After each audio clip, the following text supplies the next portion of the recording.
Atlas വീഡിയോയിലേക്ക് എല്ലാവർക്കും സ്വാഗതം. അപ്പം നമ്മൾ ഇന്നത്തെ ടോപ്പിക് എന്ന് പറയുന്നത് നമ്മൾ മെയിനായിട്ട് ഡിസ്കസ് ചെയ്യാൻ പോകുന്ന ടോപ്പിക് എന്ന് പറയുന്നത് കളേഴ്സിനെ പറ്റിയാണ്. അപ്പോൾ ഓൾറെഡി 4-5 വീഡിയോ ഞാൻ കളർ തിയറിൻ്റെ മുകളിലിട്ട്. അപ്പോൾ നിങ്ങൾ വിചാരിക്കുന്നുണ്ട് ഞാൻ എന്തിനാണ് ഇതിന് മാത്രം കളർ തിയറിന് ഇത്ര സ്ട്രെസ് ചെയ്ത് പറയുന്നത്.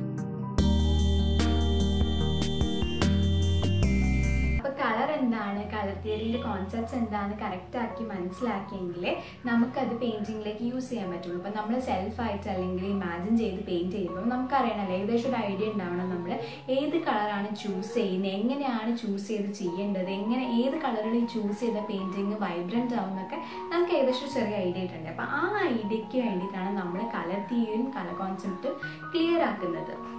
വേറെ ഒരു കാര്യം എന്ന് വെച്ച് കഴിഞ്ഞാൽ നമ്മളൊരു പെയിൻറ്റിങ് ചെയ്യുമ്പം ഈ ഡയറക്റ്റ് നമുക്ക് പാലറ്റിൽ അല്ലെങ്കിൽ ട്യൂബിൽ കിട്ടുന്ന കളേഴ്സ് ആയിരിക്കില്ല നമുക്ക് യൂസ് ചെയ്യേണ്ടി വരിക. ചിലപ്പം ഈ പറയുന്ന ബ്ലൂവിൻ്റെ പല ഷെയ്ഡുകൾ നമുക്ക് വേണ്ടി വരും. ഒരു ലൈറ്റ് ബ്ലൂ, ഡാർക്ക് ബ്ലൂ, അല്ലെങ്കിൽ റെഡ് കൂടിയ ബ്ലൂ, ഗ്രീൻ കൂടിയ ബ്ലൂ, അങ്ങനെ പല ബ്ലൂസ് വേണ്ടി വരും, പല റെഡുകൾ വേണ്ടി വരും. അപ്പോൾ ഇങ്ങനെയൊക്കെ നമുക്ക് വേണമെന്നുണ്ടെങ്കിൽ നമ്മൾ ഒരു പെയിൻറ്റിങ് കണ്ടിട്ട് അല്ലെങ്കിൽ നമ്മൾ ഇമാജിൻ ചെയ്ത സാധനം നമുക്ക് പെയിൻറ്റിങ് ആയിട്ട് കിട്ടണമെന്നുണ്ടെങ്കിൽ നമ്മൾ പല റേഞ്ച് ഓഫ് കളേഴ്സ് എങ്ങനെ മിക്സ് ചെയ്യേണ്ടതെന്ന് അറിയേണ്ടി വരും. അപ്പം അതിന് വേണ്ടിയിട്ടും കൂടിയാണ് നമ്മൾ ഈ ഒരു കോൺസെപ്റ്റ് ശരിക്കും ക്ലിയറായി മനസ്സിലാക്കുന്നത്.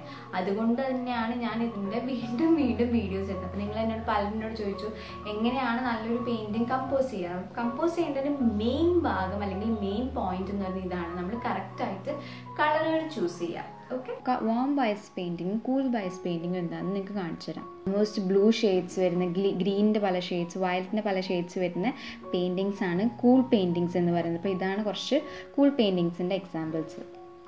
എനിക്ക് കൂടുതലും കൂൾ പെയിൻറ്റിങ്സ് ചെയ്യാനാണ് ഇഷ്ടം. അപ്പോൾ അതുകൊണ്ട് എൻ്റെ കയ്യിൽ കുറേ അതിൻ്റെ കളക്ഷൻസ് ഉണ്ടാവുക. വാം പെയിൻറ്റിങ്സ് അധികം ഇല്ല. ഇനി വാം പെയിൻറ്റിങ്സിൻ്റെ കുറച്ച് എക്സാമ്പിൾസ്, അതായത് റെഡ്, ഓറഞ്ച്, യെല്ലോ ആ ഷെയ്ഡ് വരുന്ന പെയിൻറ്റിങ്സ്. അതാ ഇങ്ങനത്തെ സൺസെറ്റിൻ്റെ പെയിൻറ്റിങ്സൊക്കെ വാം പെയിൻറ്റിങ്സ് ആണ് ഇത്. അപ്പോൾ നിങ്ങൾക്ക് കുറച്ച് ടിപ്സും പറഞ്ഞുതരാം ഞാൻ. ഇത് ഓൾറെഡി ഞാൻ ആ കളർ തിയറി വീഡിയോയിൽ കുറച്ച് എന്താണ് ഈ കോൺസെപ്റ്റുകൾ എന്ന് പറഞ്ഞിട്ടുണ്ട്. അപ്പോൾ ഇതെങ്ങനെയാണ് നിങ്ങൾക്ക് കുറച്ച് എക്സാമ്പിൾസും കൂടി കാണിച്ചിട്ട് ഞാൻ ഈ വീഡിയോ കാണിച്ചു തരാം. അപ്പോൾ ആദ്യത്തെ പോയിന്റ് എന്ന് പറയുന്നത് നമ്മൾ കളേഴ്സ് ചൂസ് ചെയ്യുമ്പം അനലോഗസ് ആയി അല്ലെങ്കിൽ ഹാർമോണിയസ് കളേഴ്സ് ചൂസ് ചെയ്യുക. അപ്പോൾ ഹാർമോണിയസ് കളേഴ്സ് എന്ന് പറയുമ്പോൾ നമ്മളെ കളർ വീലിൽ അടുപ്പിച്ച് വരുന്ന 3 കളറുകൾ, അതായത് റെഡ്, ഓറഞ്ച്, യെല്ലോ, അങ്ങനെ ആ കളർ കോമ്പിനേഷൻ. അപ്പോൾ ഈ കളർ കോമ്പിനേഷൻ നമുക്ക് പറയുമ്പോൾ തന്നെ അറിയാം സൺസെറ്റിൻ്റെ കളർ കോമ്പിനേഷൻസ്. അപ്പോൾ ഇങ്ങനത്തെ കളർ കോമ്പിനേഷൻസ് ഈ നമ്മളെ കളർ വീലിൽ അടുപ്പിച്ച് വരുന്ന 3 കളറുകളുള്ള കോമ്പിനേഷൻസ് ചെയ്ത് കഴിഞ്ഞാൽ ചിത്രം നല്ല ഭംഗിയായിരിക്കും കാണാൻ. അപ്പോൾ ഇതിൽ കാണുന്ന പോലെ നമുക്ക് 3 കളർ കോമ്പിനേഷൻസ് എടുക്കാം. അതായത് റെഡ്, യെല്ലോ, ഓറഞ്ച് കോമ്പിനേഷൻസ് എടുക്കാം. അത് സൺസെറ്റ് ചെയ്യാൻ എടുക്കാം, അല്ലെങ്കിൽ അബ്സ്ട്രാക്ട് പെയിൻറ്റിങ് ചെയ്യാൻ എടുക്കാം. അതല്ലാണ്ട് നമുക്ക് വേറെയും കളർ കോമ്പിനേഷൻസ് എടുക്കാം. ഈ ബ്ലൂ, പർപ്പിൾ, ഗ്രീൻ കോമ്പിനേഷൻസ് നമുക്ക് ഇഷ്ടമുള്ള 3 കോമ്പിനേഷൻസ് എടുക്കാം. ഇത് നമ്മൾ എളുപ്പത്തിന് വേണ്ടിയിട്ടാട്ടോ ഇങ്ങനെ ചെയ്യുന്നത്.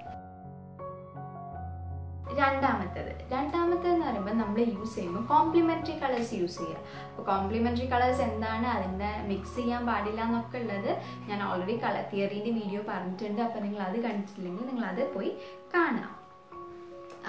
അപ്പം കോംപ്ലിമെൻ്ററി കളേഴ്സിനെ യൂസ് ചെയ്യുക. കോംപ്ലിമെൻ്ററീസിനെ യൂസ് ചെയ്യുമ്പോൾ ഒരിക്കലും മിക്സ് ചെയ്യരുത്. മിക്സ് ചെയ്ത് കഴിഞ്ഞാൽ ഇപ്പോൾ ഷെയ്ഡ്സ് ആണ് നമുക്ക് വേണ്ടതെന്ന് പറഞ്ഞു കഴിഞ്ഞാൽ okay you can mix and use it. പക്ഷെ അങ്ങനെയല്ല, നമുക്ക് കളേഴ്സിനെ നല്ല വൈബ്രൻ്റ് ആയിട്ട് ബ്രൈറ്റ് ആയിട്ടാണ് കിട്ടേണ്ടതെന്ന് പറഞ്ഞു കഴിഞ്ഞാൽ 2 കോംപ്ലിമെൻ്ററി കളേഴ്സിനെ അടുത്ത് പെയിൻറ്റ് ചെയ്യുക, അല്ലാണ്ട് ഒരിക്കലും ഒരുമിച്ച് മിക്സ് ചെയ്ത് പെയിൻറ്റ് ചെയ്യരുത്. അപ്പോൾ ഇങ്ങനെ നമ്മൾ ചെയ്താലും നമുക്ക് നല്ല ബ്രൈറ്റ് കളേഴ്സ് പെയിൻറ്റിങ്സ് ആണ് കിട്ടാൻ പോകുന്നത്. നമ്മൾ കോംപ്ലിമെൻ്ററി കളേഴ്സിനെ കൺസിഡർ ചെയ്യുമ്പോൾ ഓപ്പോസിറ്റായി നിൽക്കുന്ന കളേഴ്സ് കളർ വീലിൽ.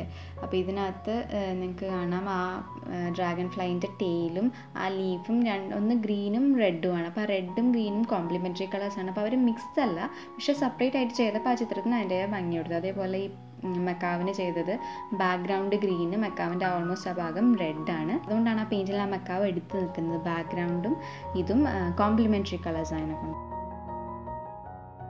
പിന്നെ മൂന്നാമത്തെ എന്ന് പറയുമ്പോൾ നമ്മൾ ഒബ്സർവ് ചെയ്യുക, അതായത് നേച്ചറിൽ എന്താണുള്ളത്. ഇപ്പോൾ നേച്ചറിൽ നമ്മുടെ കളേഴ്സ് ബ്ലൂവും ഗ്രീനും വരുന്ന കോമ്പിനേഷൻസ്, അതേപോലെ വയലറ്റ്, യെല്ലോ വരുന്ന കോമ്പിനേഷൻസ്, അങ്ങനെ പല കോമ്പിനേഷൻസ് ഉണ്ട് നമുക്ക് നേച്ചറിൽ കാണാൻ പറ്റുന്ന. ഇതിലല്ലാത്ത റെഡ്, യെല്ലോ, ഗ്രീൻ കോമ്പിനേഷൻസ്. അപ്പോൾ അങ്ങനെ പല കോമ്പിനേഷൻസ് നമുക്ക് നേച്ചറിൽ നിന്നും കിട്ടും. ഒബ്സർവ് ചെയ്യുമ്പോൾ അപ്പോൾ ഓക്കെ ഇത് നല്ല കോമ്പിനേഷൻ ആണല്ലോ എന്ന് ജസ്റ്റ് ഒന്ന് മനസ്സിൽ കുറിച്ചിടുക. ഓക്കെ, അപ്പോൾ ഇതാണ് 3 പോയിന്റ്സ് എക്സ്ട്രാ നിങ്ങൾക്ക് അഡീഷണൽ ആയിട്ട് ഞാൻ തരുന്നത്. ഇത് നിങ്ങൾ യൂസ് ചെയ്ത് പെയിന്റ് ചെയ്ത് ട്രൈ ചെയ്ത് നോക്കുക, എന്നിട്ട് എനിക്ക് അഭിപ്രായം പറയാം, താഴെ കമൻറ്റ് ചെയ്യുക. നിങ്ങൾക്ക് ഈ വീഡിയോ ഇഷ്ടപ്പെട്ടു എന്ന് വിചാരിക്കുന്നു, യൂസ്ഫുൾ ആണെന്ന് വിചാരിക്കുന്നു. നിങ്ങളുടെ അഭിപ്രായങ്ങൾ താഴെ കമൻറ്റ് ചെയ്യുക. അതുപോലെ ഈ ചാനലിൻ്റെ കൂടുതൽ വീഡിയോസ് കാണാനായിട്ട് സബ്സ്ക്രൈബ് ചെയ്യുക, നോട്ടിഫിക്കേഷൻ കിട്ടാൻ വേണ്ടിയിട്ട് ബെല്ലൈക്കണും അടിക്കുക. അപ്പോൾ അടുത്ത വീഡിയോ കാണുമ്പോഴേക്കും ബൈ.